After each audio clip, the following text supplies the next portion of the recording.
Hello student, good afternoon. This is your chemistry class and now today we study decomposition reaction. आज हम decomposition के बारे में देखेंगे कि decomposition reaction कैसे होते हैं, ठीक है।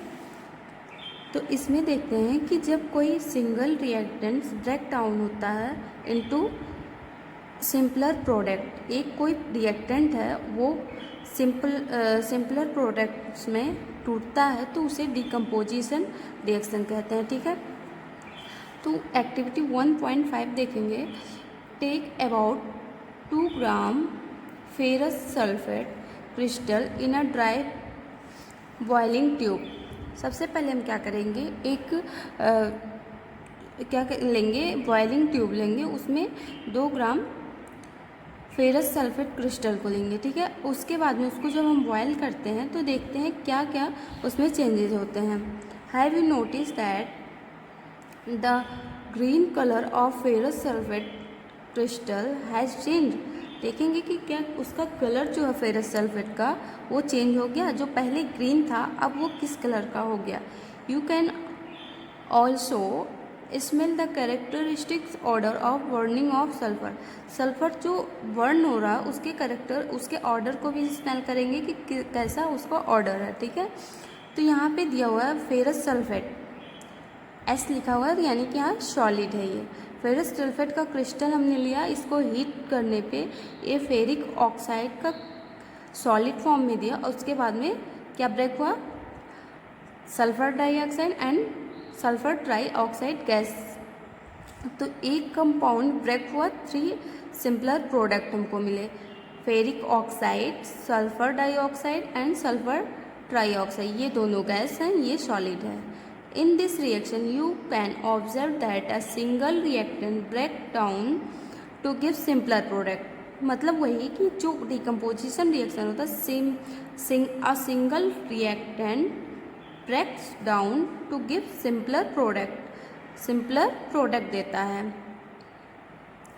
This is a decomposition reaction, मतलब कि इसे क्या कहेंगे, डिकम्पोजिशन रिएक्शन कहेंगे। फेरस सल्फेट क्रिस्टल जब किसी भी कंपाउंड में जुड़ता है यानी कि उसके साथ वाटर इंक्लूड होता है तो वो क्या करता है, फेरस सल्फेट क्रिस्टल क्या करता है, अपने वाटर को लॉस कर देता है। व्हेन हीटेड, जब इसको हम हीट करते हैं तो वाटर अपना लॉस कर देता है। And the colour of the crystal change, और जो फेरस सल्फेट का कलर होता है वो चेंज हो जाता है। It then decomposes to ferric oxide, sulphur dioxide and sulphur trioxide. जैसा कि पहले ही मैंने बताया कि ये सॉलिड में होता है फेरिक ऑक्साइड, और सल्फर डाइऑक्साइड एंड ट्राईऑक्साइड ये क्या है, गैसेस में होते हैं, ठीक है। अब दूसरा एक इम्पॉर्टेंट रिएक्शन है डिकम्पोजिशन का, लाइमस्टोन या कैल्शियम कार्बोनेट का ब्रेक होना, डिकम्पोज होना है। जब हम इसको कैल्शियम कार्बोनेट को हीट देते हैं तो ये डिकम्पोज हो जाता है, टूट जाता है, किसमें, क्विक लाइम यानी कि कैल्शियम ऑक्साइड में और कार्बन डाइऑक्साइड गैस में, ठीक है। तो यहाँ पे इसको रीड कर लेंगे आप, यही चीज़ें एक्सप्लेन की गई हैं, ठीक है। जब हम इसको हीट करते हैं तो ये क्या होता है, डिकम्पोज हो जाता है। और इस रिएक्शन को जो थर्मल के थ्रू डिकम्पोज होता है उसे हम कहते हैं थर्मल डिकम्पोजिशन, ठीक है। तो इसे आप रीड करेंगे, इसी को एक्सप्लेन किया गया है।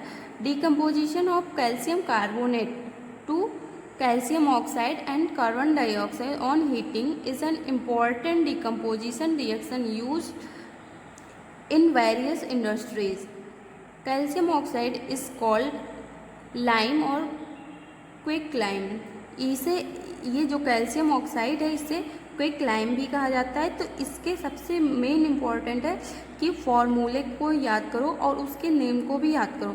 अब इसे कैल्शियम कार्बोनेट भी बोलते हैं एंड लाइम स्टोन भी कहा जाता है, ठीक है। तो इसको याद करना है, कंफ्यूज नहीं होना है, ठीक। उसके बाद में हम देखेंगे दूसरा एग्जाम्पल्स है एक्टिविटी 1.6 में। इसमें बोला गया है कि जब हम क्या करते हैं, लेड नाइट्रेट को लेते हैं,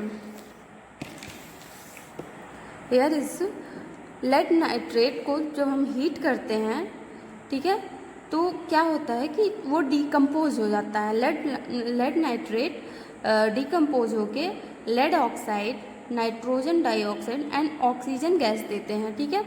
तो ये जब इसको हीट किया जाता है तो इसमें से ब्राउन कलर का फ्यूम निकलता है, ठीक है।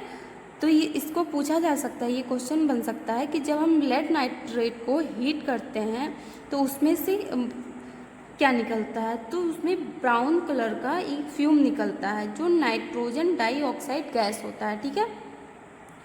तो उसमें क्या होता है कि ब्राउन कलर का फ्यूम निकलता है, वो क्या होता है, नाइट्रोजन डाइऑक्साइड होता है। तो इसे याद रखना है, ठीक।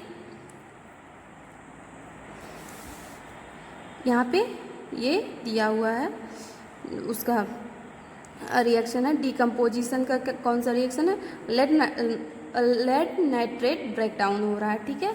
उसके बाद में हम देखेंगे ये एक्टिविटी 1.7 आप खुद से रीड करेंगे, काफ़ी बड़ा है और इसको समझेंगे, ठीक है। उसके बाद में देखते हैं एक्टिविटी 1.8। इसमें क्या देखा गया है कि सिल्वर क्लोराइड का हम क्या लेते हैं, पाउडर लेते हैं किसी एक बाउल में, ठीक है। तो उसको क्या करते हैं, सनलाइट के प्रेजेंस में हम रख देते हैं। फिर कुछ टाइम्स के बाद में हम देखते हैं कि ये जो सिल्वर क्लोराइड है, AgCl इसका फॉर्मूला है, किसका, सिल्वर क्लोराइड का। तो ये डिकम्पोज हो जाता है किसमें, सिल्वर एंड क्लोराइड में, क्लोराइड में। तो सिल्वर क्या है, ये है सॉलिड और क्लोराइड क्या है, गैस है। अब इसको हम देखें कि बैलेंस है कि नहीं, चेक करते हैं। 2 सिल्वर है यहाँ पे, 2 यहाँ पे, क्लोराइड भी 2 है, यानी कि ये रिएक्शन क्या है, बैलेंस है, ठीक है।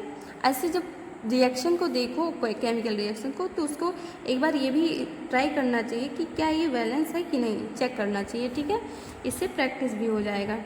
तो ये पता चल गया कि ये जो सिल्वर क्लोराइड है, इसको जब हम सनलाइट के प्रेजेंस में रखते हैं तो ये ब्रेक डाउन होता है, यानी कि सिल्वर क्लोराइड का डिकम्पोजिशन हो रहा है किसके प्रेजेंस में, in the presence of sunlight.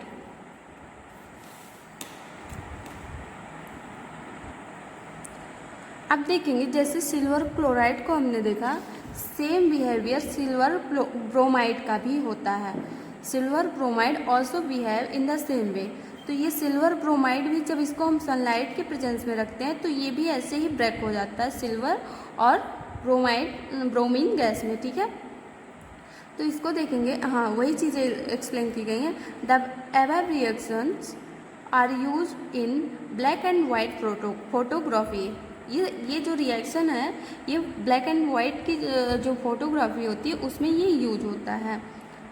अब हमने देखा जितने भी डिकम्पोजिशन रिएक्शन थे सब में या तो हमने हीट दिया या तो सनलाइट, मतलब कोई ना कोई एनर्जी रिक्वायर्ड हो रही है, उसे एनर्जी देनी पड़ रही है, ठीक है। तो ऐसे रिएक्शन जिसको एनर्जी रिक्वायर्ड होती है, एनर्जी को एब्जॉर्ब करता है, उस रिएक्शन को हम क्या कहते हैं, एंडोथर्मिक रिएक्शन। हमारा जो एडिशन रिएक्शन था उसमें हमने देखा था कि उसमें हीट रिलीज हो रही थी, तो वो क्या था, एक्सोथर्मिक रिएक्शन था, ठीक है। लेकिन ये जो हमारा डिकम्पोजिशन रिएक्शन है ये क्या है, एंडोथर्मिक रिएक्शन है। यहाँ पे हम देखेंगे we have seen that the composition reactions require energy either in the form of heat, light, electricity for breaking down the reactants. जो रिएक्टेंट्स होता है इन डिकम्पोजिशन रिएक्शन में, तो क्या करता है, रिएक्टेंट्स को रिक्वायरमेंट होती है एनर्जी की, किसके फॉर्म में, या तो हीट के फॉर्म में, या तो लाइट के फॉर्म में, या तो इलेक्ट्रिसिटी के फॉर्म में, क्या करने के लिए, रिएक्टेंट्स को ब्रेक करने के लिए, ठीक है। तो इस टाइप के reaction in which energy is absorb are known as endothermic reaction. तो अगर एंडोथर्मिक रिएक्शन पूछा जाए कि क्या है, तो हम बता सकते हैं कि जिस रिएक्शन में एनर्जी एब्जॉर्ब हो रही है, रिक्वायरमेंट है, उसको हम क्या कहेंगे, एंडोथर्मिक रिएक्शन कहेंगे। ओके, ठीक है। Thank you student.